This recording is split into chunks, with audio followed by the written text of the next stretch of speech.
नमस्कार। आप सबका फिर से एक बार स्वागत है। शेखर एक जीवनी प्रथम भाग उत्थान आपसे हम शेयर कर रहे हैं। आते हैं अगले हिस्से पर। पिछले भाग में आपने देखा कि पुस्तक में एक चैप्टर है प्रवेश, और अज्ञे जी उसमें अपने उपन्यास की पृष्ठभूमि बता रहे हैं कि पहले उन्होंने बताया कि शशि और शेखर का परिचय हुआ, फिर खुद के अतीत के बारे में गए। उन्होंने ये भी बताया कि इस उपन्यास का एक हिस्सा है जो उनके खुद के जीवन की ही प्रतीक्षाया है। ठीक है, और जरूरी नहीं है कि लेखक का व्यक्तिगत जीवन भी चित्रित हो, लेकिन एक अंश है। उन्हें याद आता है वो समय उनको जब एक बार निकम्मा नालायक कहा जाता था। वो सब भी इसमें जो है वर्णित है, चित्रित है। फिर चर्चा करते हैं कि विचारधारा में विद्रोह का क्या स्थान है, और ऐसे प्रकरण की चर्चा करते करते उन्होंने कार्ल मार्क्स की चर्चा की, आइंस्टाइन की चर्चा की और स्टालिन की चर्चा की। कहते हैं कि मुझे विश्वास है कि विद्रोही बनते नहीं बल्कि उत्पन्न होते हैं। विद्रोह बुद्धि परिस्थितियों से संघर्ष की सामर्थ्य, जीवन की क्रियाओं से, परिस्थितियों के घात प्रतिघात से नहीं निर्मित होती। वह आत्मा का कृत्रिम परिवेष्टन नहीं है, उसका भिन्नतम अंग है। आगे उन्होंने लिखा है कि मेरा यह अभिप्राय नहीं है कार्ल मार्क्स ही उत्पन्न हुआ था, या शैली ने संसार से कुछ नहीं सीखा, या फिर त्रातस्की अपने संसार के द्वारा उतना ही निर्मित नहीं हुआ जितना कि उसने संसार को बनाया। विद्रोही हृदय की एक विशेषता होती है कि वह अपने विकास में फैलते हुए इसीलिए विचारों को अपना करके भी विद्रोही ही रह जाता है, क्योंकि वह अपने काल के अग्रणी लोगों से भी आगे ही रहता है।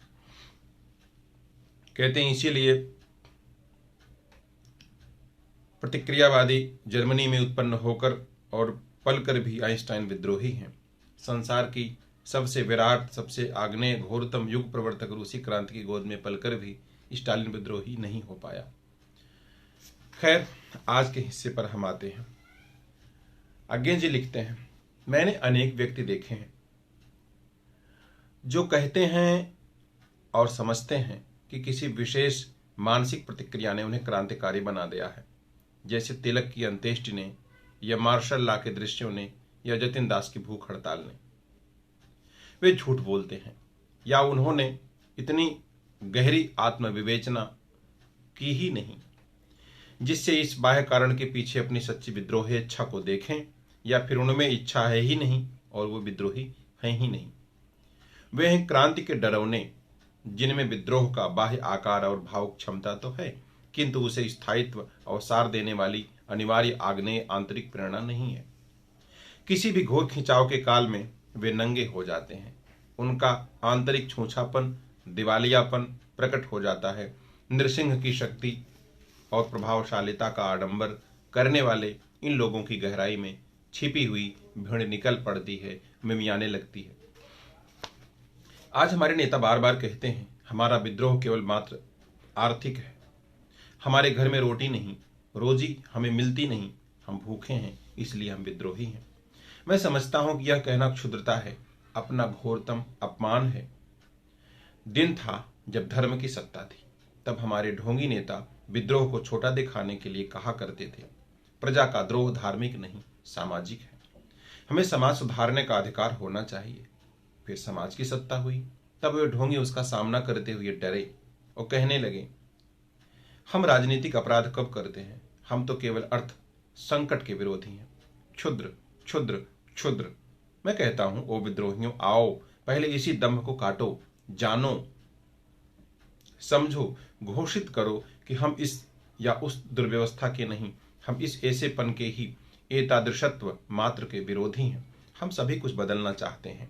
हमारी विद्रोही प्रेरणा धर्म के, समाज के, राजसत्ता के, अर्थसत्ता के और अंत में अपने व्यक्तित्व के प्रति विद्रोही है। मूर्ति का निर्माण हो सकता है, मृत्तिका का नहीं। उसी मिट्टी से अच्छी प्रतिमा भी स्थापित की जा सकती है, बुरी भी, पर जहां मिट्टी ही न हो वहां कितने ही प्रचार से, कितने भी शिक्षा से, कितने भी ज्वाजल्यमान बलिदान से मूर्ति नहीं बन सकती। विद्रोही हृदय को विद्रोही गढ़न की आवश्यकता है। उसी प्रकार जैसे मृत्तिका को कलाकार की स्पर्श की आवश्यकता है।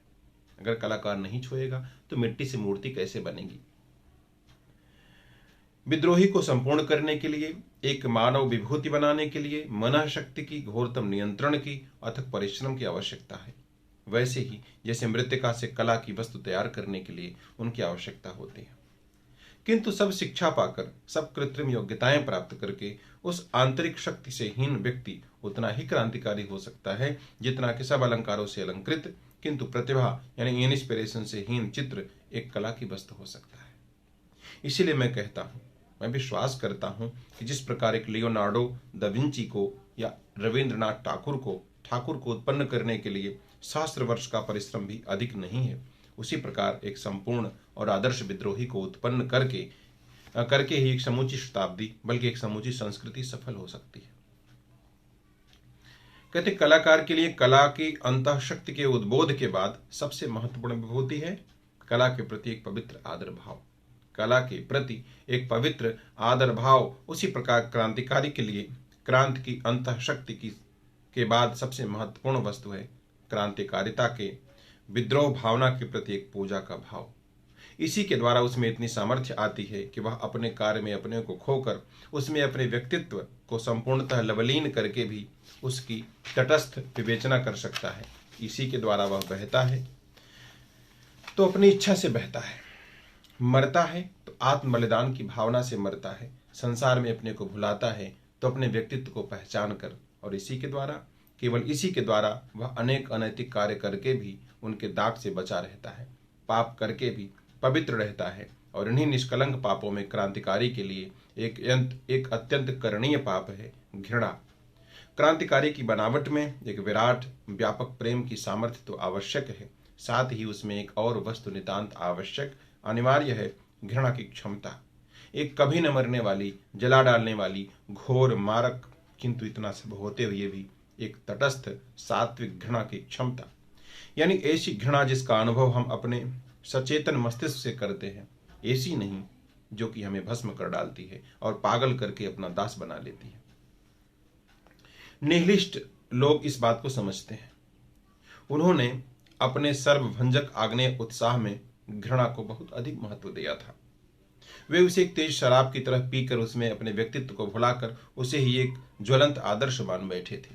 यह उनकी गलती थी। उनके उत्साह का ज्वार था जो एक ऐसी लहर में उठकर आया था जो पहले तो बहुत दूर तक तीर पर चढ़ जाती है और फिर धीरे धीरे फेन के उपद्रव में छिप करके अपने स्वाभाविक सीमा पर लौटती है। किंतु फिर भी उन्होंने इस प्रखर बौद्धिक घृणा का महत्व समझा था।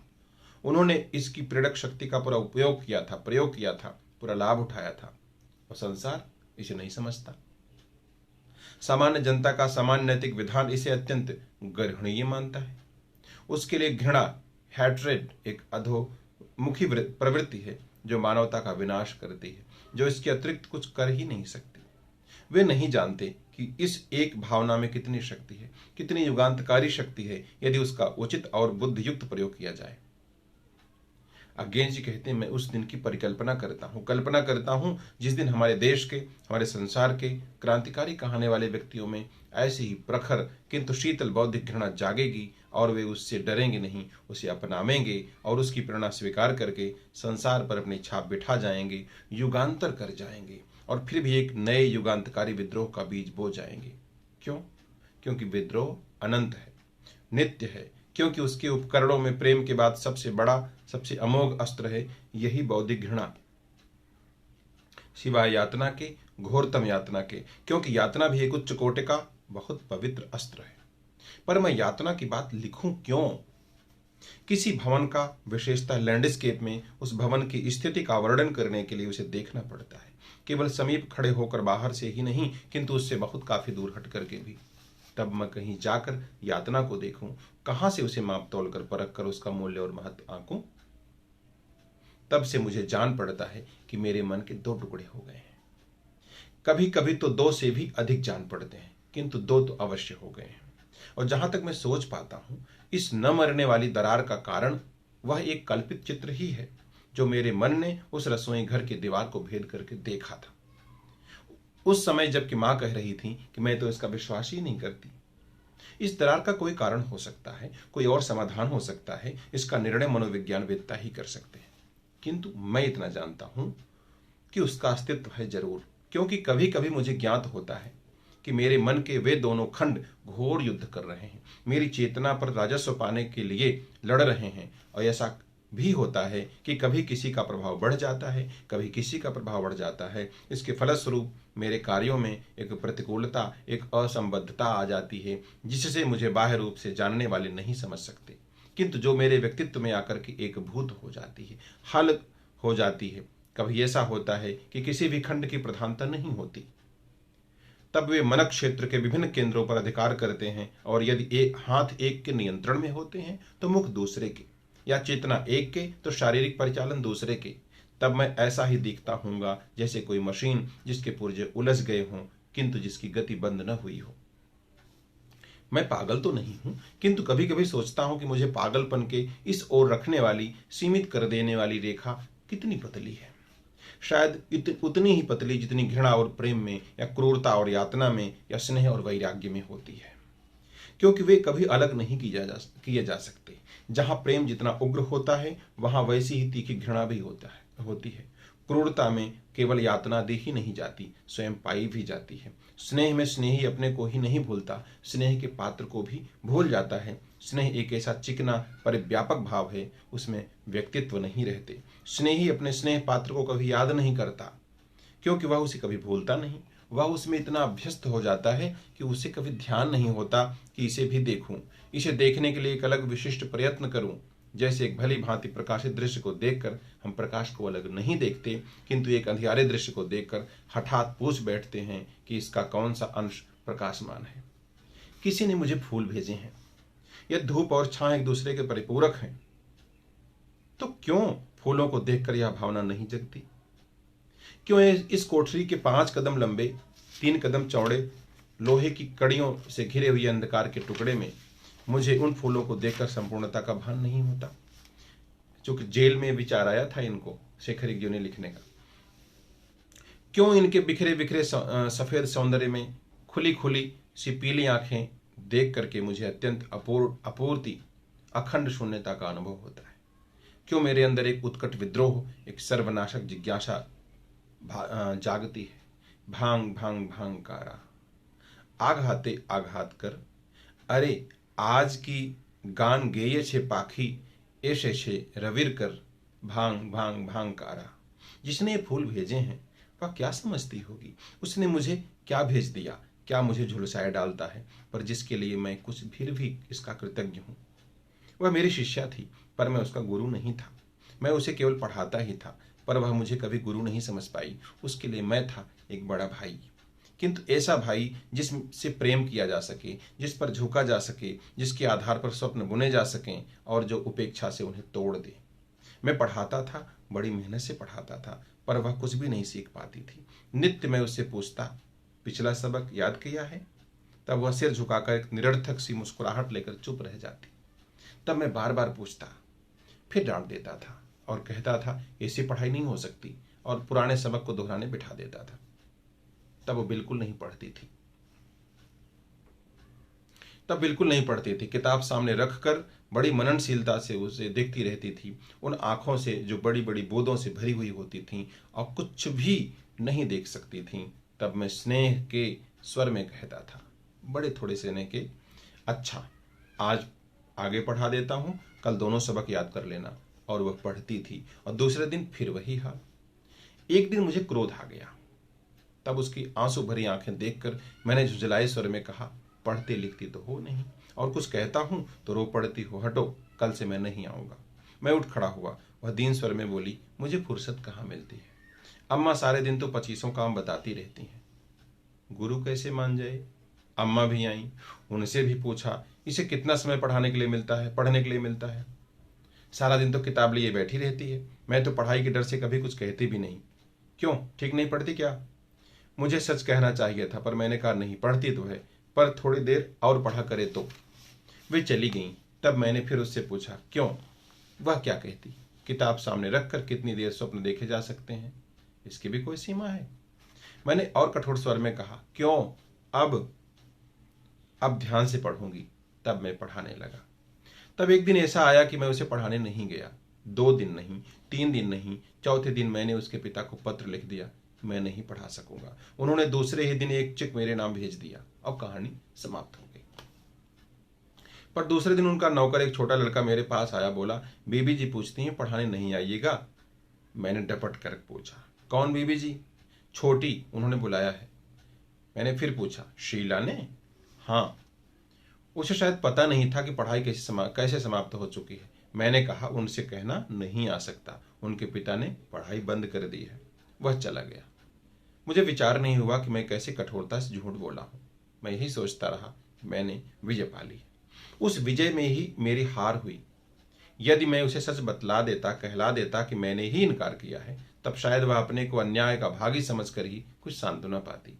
मैंने उसके लिए भी स्थान नहीं छोड़ा और तब से उसकी उलाहना भरी छाया मेरे साथ साथ आती है और रोती सी कहती है, झूठे झूठे। मैं इससे बचकर भागता आया हूं और अब भी फूलों की ओर देखकर सोच रहा हूं, इन मुरझाए हुए फूलों से भागूं कहां? पर क्यों भागूं?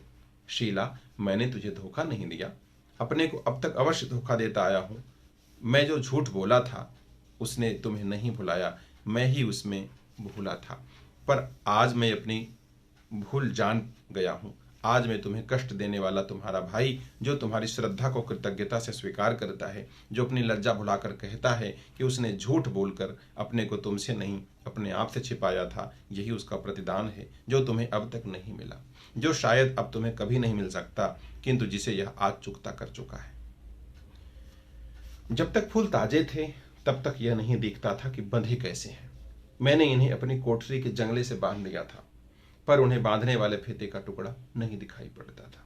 काले लोहे के सीखचों के साथ लगे हुए सफेद कोमल फूल एक बड़े अमधुर सत्य की याद बड़े मधुर ढंग से दिला देते थे।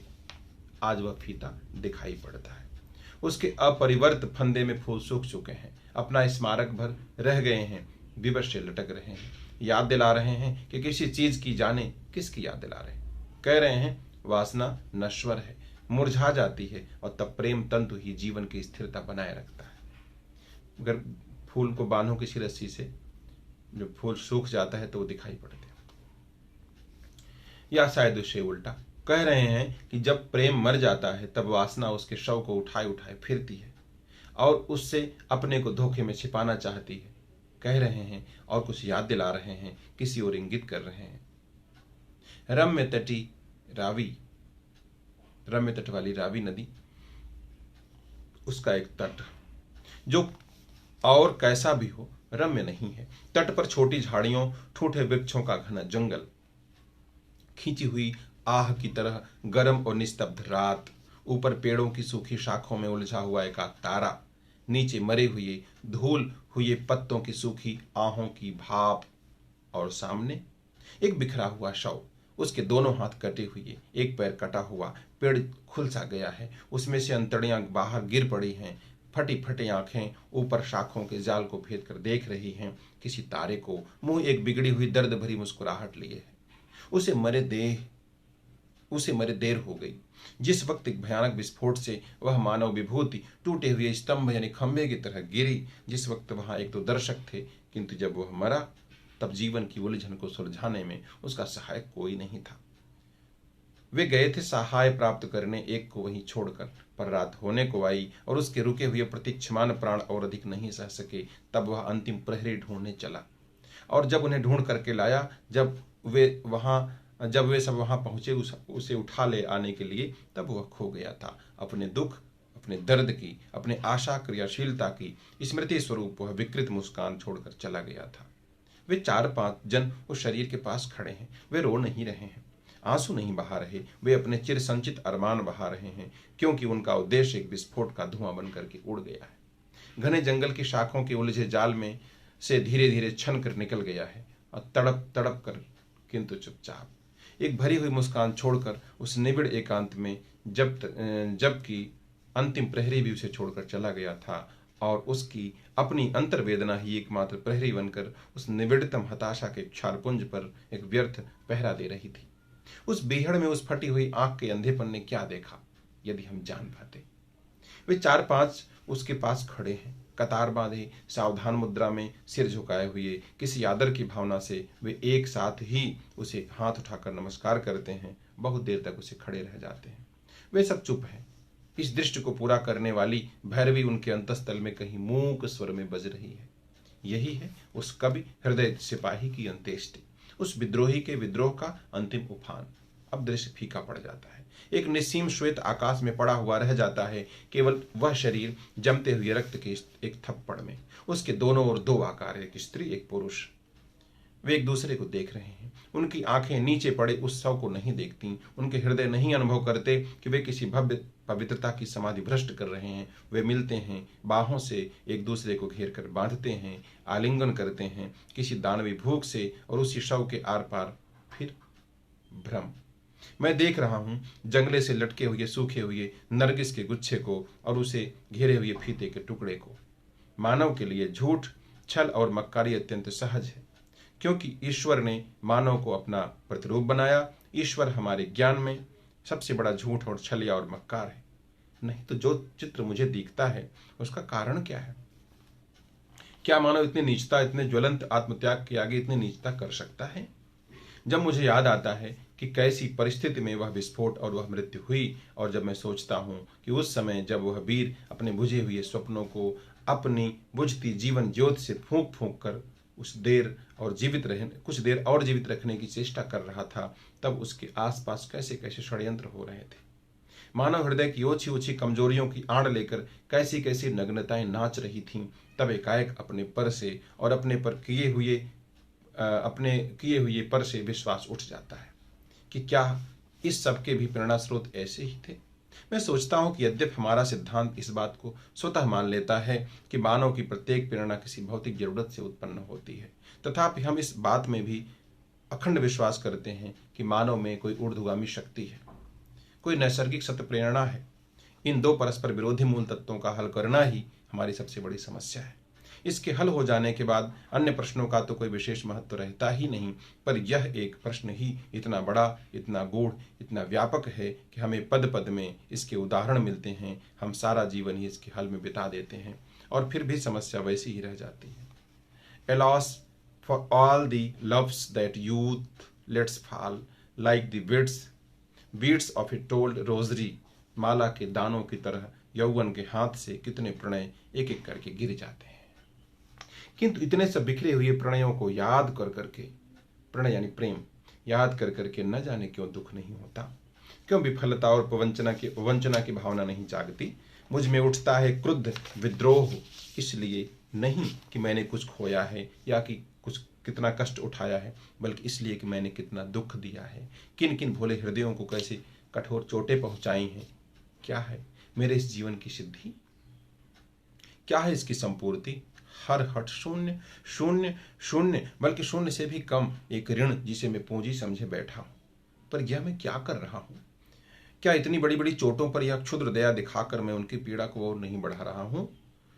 क्योंकि बहुत गहरी चोट का एकमात्र मरहम होता है चोट पहुंचाने वाले की उपेक्षा दृष्टि। दया तो उसके घावों को खरोच कर खोल देती है।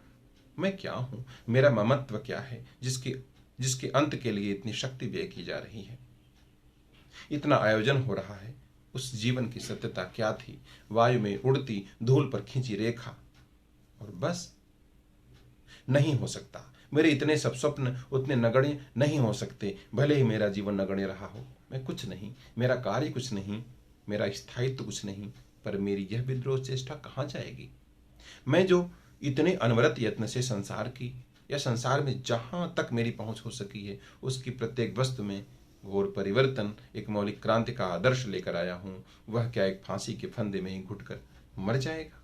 मैं न रहूं, कोई चिन्ह न रहे मेरा, पर क्या यह शक्ति भी नष्ट हो जाएगी? क्या इसकी दीप्ति का कंपन भी खो जाएगा? विज्ञान कहता है कुछ होता नहीं, कुछ होगा नहीं। जो कुछ हो चुका है वह भविष्य के अंत तक रहेगा, जो होना है वह भूत के आरंभ से भी था। यानी आदि का अंत पता नहीं, अंत का भविष्य नहीं। क्योंकि भूत और भविष्य कुछ नहीं है, क्योंकि काल भी कुछ नहीं है। लंबाई चौड़ाई ऊंचाई की भांति गति की एक दिशा एक प्रकार है। तब मैं मरकर भी जीता रहूंगा, और पर जीते हुए भी मर चुका हूं। मुझे जीवन का मोह नहीं करना चाहिए। पर मैं ऐसा मोह करता कहाँ हूं। मोह तो जब होता जब इस जीवन की कोई सिद्धि होती। मैं सोच रहा हूं कि मृत्यु ही इसकी सिद्धि है, पर क्या विज्ञान यह भी तो कहता है कि जीवन एक ही बार मिलता है और मानव जीवन का कोई भी अंश नित्य नहीं। मृत्यु में उसका संपूर्ण अवसान हो जाता है, कुछ भी नहीं रहता जो पुनर्जन्म पा सके। और शक्ति भी नष्ट हो सकती है? नहीं, शक्ति नहीं नष्ट होती, केवल रूप बदलती है। पर शक्ति तो अकर्तृक है, इम्पर्सनल है। और शक्ति और पदार्थ विभिन्न नहीं, एक ही कुछ के दो प्रकार हैं, एक ही कुछ के दो आकार हैं। तब क्या आज जो मेरी विद्रोही शक्ति है वही कल किसी को बांधने के लिए लौह श्रृंखला होगी? किसी विद्रोही को जो कि मेरी ही भांति भविष्य को बदलना चाहता होगा और जो स्वयं अपने भविष्य के लिए बंधन हो जाएगा। हाय मानव के छोटे से मस्तिष्क और हाय भाव के विराट सत्य। पर क्या इसी विचार में सांत्वना नहीं है? इसी में हमारी सारी गति, सारे विकास का तत्व, उसकी सिद्धि, उसकी सफलता नहीं है? इसी अनंत नश्वरता, अनंत पुनर्जन्म, अबाध परिवर्तन में, इसी सिद्धांत में कि कोई दो क्षण एक से हो ही नहीं सकते, कि प्रत्येक छोटे से छोटे विपल में उसकी मृत्यु, उससे अगले विपल का उद्भव अवश्यंभावी है। मैं मरता हूँ क्योंकि मेरा जीवन केवल उस मरण की भूमिका है जिसमें लाखों और करोड़ों आगामी जीवन निहित है। मैं अपने पहले बीते हुए असंख्य युगों का निचोड़ हूँ, एक निर्जीव धूम्रकेतु से इस पृथ्वी के जन्म की, उस पर अत्यंत प्राथमिक जीवन के उद्भव की और उससे उत्पन्न अनेक विभिन्न जातियों के उद्भिज, अंडज, स्वेदज और पिंडज जीव जंतुओं की वसीयत की छाप मुझ पर है। यानी जो अंडे से पैदा होते हैं, जो स्तनधारी होते हैं, है ना, इस प्रकार से जो पसीने से उत्पन्न होते हैं, कि पिछले करोड़ों वर्षों से निरंतर उत्पन्न होती हुई निरे जाति के उच्चतम आदर्शों का केंद्रीभूत पुंज मैं ही हूँ। इस दृष्टि से मैं जो कुछ हूँ अपना कुछ नहीं हूँ, नया कुछ नहीं हूँ। मैं किसी अत्यंत प्राचीन ग्रंथ का एक नया संशोधित, संवर्धित और सटीक सटिप्पण संस्करण हूँ जिसके मूल लेखक का पता नहीं। और मैं नया हूँ, अपूर्व हूँ। मेरे जीवन का एक क्षण भी कभी पहले नहीं हुआ। मैं एक नई वस्तु हूँ, नई प्रतिज्ञा हूँ जिसे भविष्य पूरा करेगा। एक शिक्षा हूँ जो भविष्य के लिए रह जाएगी। नित्यता क्षणों की है, पर क्षण क्षण भंगुर है। मैं भी हूँ, मुझ में जो कुछ नूतनता है उसे मुझे इसी क्षण में कह डालना है, क्योंकि वह भविष्य की वस्तु है। मैं उसे कहे बिना नहीं रुक सकता। सोचने का समय नहीं, क्षण का अस्तित्व कितना। कह डालूं अंतः व्यथा को, बहा डालूं अंतर वेदना को, बिखेर दूं अंतः ज्वाला को, लुटा दूं आंतरिक अनुभूतियों को, दान कर जाऊं अपनी अंतः शक्ति की चिर संचित शिक्षाओं को, अपने अंतःकरण के उन्माद को। चला जाऊं, थका हूं, सो जाऊं, पर पहले इस एकमात्र अपने रहस्य को कह जाऊं जो नृवंश विकास की मेरे नाम और मेरे नृवंश विकास के नाम वसीयत है, अपनी विद्रोह शक्ति की, अपने विल टू रेवोल्यूशन की गाथा। मौन में कैसी कैसी स्मृतियां। ओरे कवि तोरे आज करेचे उतला, झंकार मुखरा ए भुवन मुखला, अलक्षित चरणेर अकारण अवारण चला, नाड़ी ते तोर चंचलेर सुनि पदध्वनि, वक्ष तोर उठे रणरनी नाही जाने क्यों, रक्ते तोर उठे आज समुद्रेर ढेऊ, कांपे आज रणनेर व्याकुलता, मने आज पड़े से ही कथा, युगे युगे ऐसे ची चलिया। इस खलिया चुपे चुपे, रूप हते रूपे, प्राण हते प्राणे, निशी थे प्रभाते, जाकी छू पे एची हाते, ऐसे चिकरिया क्षय दान हते दाने, गान हते गाने कहूंगा। ज्यों ज्यों मैं अपनी जीवन की कहानी को सोचता हूँ, उसकी एक एक बात को नाप तोल कर उसके विवेचना पर, एक विद्रोही के जीवन में उसके महत्व पर विचार करता हूँ, त्यों त्यों उसके प्रति मेरा आदर भाव बढ़ता जाता है। इस जीवन में भी कुछ है, एक उत्ताप, एक ऊर्ध्वगामी दीप्ति, जो यदि विद्रोह की शक्ति नहीं तो विद्रोह शक्ति की उपासना सामर्थ्य अवश्य है। तो मैं यहीं पर विराम लेता हूं। इसमें चिंतन है, आप सुने, विचार करें, आगे की बात फिर बताएंगे। ठीक है, नमस्कार, जय।